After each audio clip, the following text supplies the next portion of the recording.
Здравствуйте, дорогие зрители! С вами Саша, на этом канале делюсь вкусными и полезными рецептами. Этот торт вдохновлен любимыми, очень вкусными и такими неполезными магазинными конфетами «Птичье молоко». В отличие от конфет из магазина, торт будет не только вкусным, но и полезным, сытным, низкокалорийным, с оптимальным сочетанием белков, жиров и углеводов. И должен понравиться всем любителям муссовых тортов. Процесс приготовления торта будет состоять из 4 основных этапов.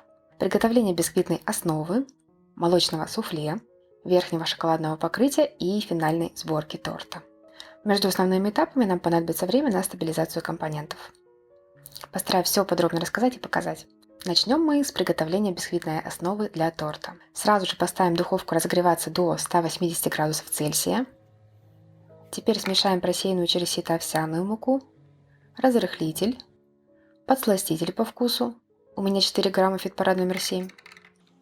Вливаем кефир, затем ванилин.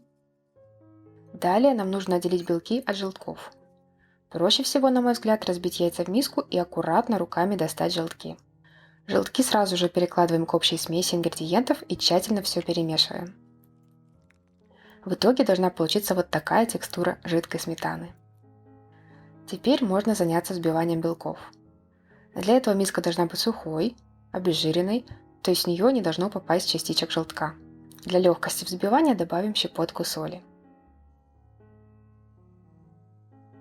Взбиваем на средней скорости, постепенно увеличивая скорость. Достаточно будет взбить до появления вот таких мягких, устойчивых пиков. Чтобы узнать, достаточно ли взбиты белки, просто переверните миску. Если масса остается на своем месте и не скользит по стенкам, значит готово. Теперь нужно частями подмешать овсяную смесь к белкам. Для этого очень рекомендую обзавестись силиконовой лопаткой, она не повреждает структуру белка и тесто остается воздушным. К тому же она идеально собирает остатки со стенок. Чтобы не нарушить структуру белка, мешать нужно в одном направлении, снизу вверх. В итоге должна получиться вот такая воздушная масса. Застелила противень силиконовым ковриком, затем сверху ставлю металлическое кольцо для запекания диаметром 18 см. Кольцо плотно прилегает к коврику, и налитая масса из него не вытечет. Вместо силиконового коврика можете использовать качественную пергаментную бумагу для выпечки или вообще взять силиконовую форму. Тесто очень нежное и легко прилипает к некачественному покрытию, поэтому если не уверены в своем покрытии, смажьте дно маслом, выливаем массу, растягиваем ее по всему дну кольца, разравниваем, в конце немного постучим. Отправляем в разогретую до 180 градусов духовку, время выпекания 12-16 минут. У меня прошло 15 минут, достаю бисквит из духовки. Не переживайте, если он местами надулся, и не надо его ничем протыкать. Пока корж будет остывать, все вернется на место. Даем коржу остыть. Бисквит остыл, аккуратно ножиком прохожусь по стенкам кольца, достаю корж. Он получился очень легкий и воздушный. Его высота около 1,8 см. Такой бисквит будет уже знаком тем, кто готовил рулет по рецепту, который сейчас появится в всплывающей подсказке. Если еще не готовили этот рулет, мои вам рекомендации, он очень вкусный и легко делается.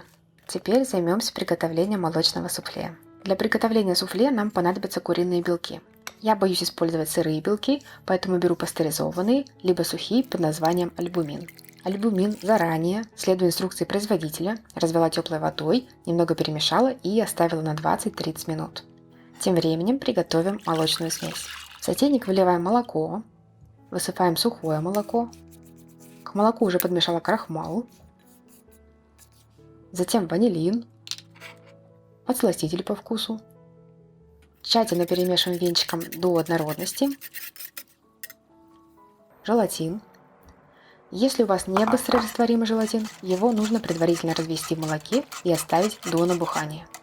А ремарочка по поводу крахмала. Если не хотите, можете его не добавлять, но он помогает желатину связать свободную воду и получить более мягкую, не резиновую текстуру. А если вы посмотрите на сложную химическую цепочку крахмала и изучите о нем информацию более подробно, то поймете, что с крахмалами в принципе не все так однозначно, и их можно отнести к сложным углеводам, особенно если не подвергать мощной термической обработке.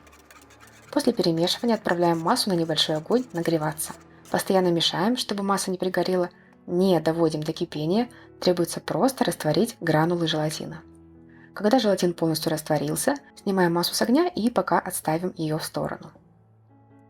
Теперь взбиваем белки до состояния мягких устойчивых пиков. Далее потихоньку, не переставая взбивать, вливаем туда молочную смесь. Теперь можно начать сборку торта. Выложила на дно кольца корж. По желанию можно дополнительно пропитать его, например, молоком или водой. Стенки кольца проложила ацетатной пленкой. Она поможет собрать максимально ровный торт и легко извлечь его из кольца. И заливаю все это молочно-белковой смесью. По возможности ровно распределяю. В конце немного постучим. Даем суфле остыть. Накрываем будущий торт пищевой пленкой и отправляем в холодильник до полного застывания. В среднем это около 6 часов. Я оставлю на ночь и утром завершу приготовление верхним шоколадным слоем. Настало утро, достаю торт из холодильника и перекладываю его в морозильную камеру где-то на полчасика. Это нужно, чтобы глазурь быстро застыла и не подтопила суфле и желатина. Тем временем можно заняться приготовлением верхнего шоколадного слоя. Есть несколько вариантов, например, можно приготовить его так же, как суфле, на основе желатина. Оставлю примерные пропорции в описании под роликом. Можно приготовить в виде ганаша, например, смешав шоколад с молоком. Я сделаю покрытие, как у любимых конфет птичье молоко, то есть залью верх растопленным шоколадом. Для этого растапливаю шоколад импульсами по 10-20 секунд в микроволновой печи. Нужно нагревать шоколад плавно, постоянно мешать и не перегревать шоколад свыше 45 градусов Цельсия.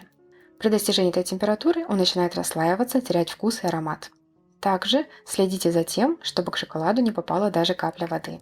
Чтобы довести шоколад до более текучего состояния, добавьте масло какао, кокосовое или же подсолнечное в размере 10-20 грамм. Я добавила 10. В итоге у меня получилась вот такая текстура растопленного шоколада. Достаю торт из морозилки и выливаю туда всю шоколадную массу. По возможности ровно распределяю. Глазурь очень быстро схватывается.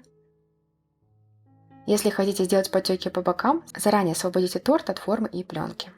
Я же сделаю это только сейчас. Все, торт готов. Он получился не идеальный, но вполне симпатичный. По желанию можно его дополнительно украсить. Давайте посмотрим на торт в разрезе. Такое шоколадное покрытие очень вкусное, но имеет свои недостатки. Трудно режется, легко трескается. К тому же в холодильнике под воздействием влаги оно может отлепиться от верхней части суфле. Суфле с бисквитом получились очень вкусные, нежные и воздушные. Надеюсь, всем любителям суфле понравится этот рецепт. Если будете готовить, обязательно делитесь впечатлениями, буду рада любой обратной связи. Всем приятного чаепития, здоровья и красоты. До новых вкусных рецептов!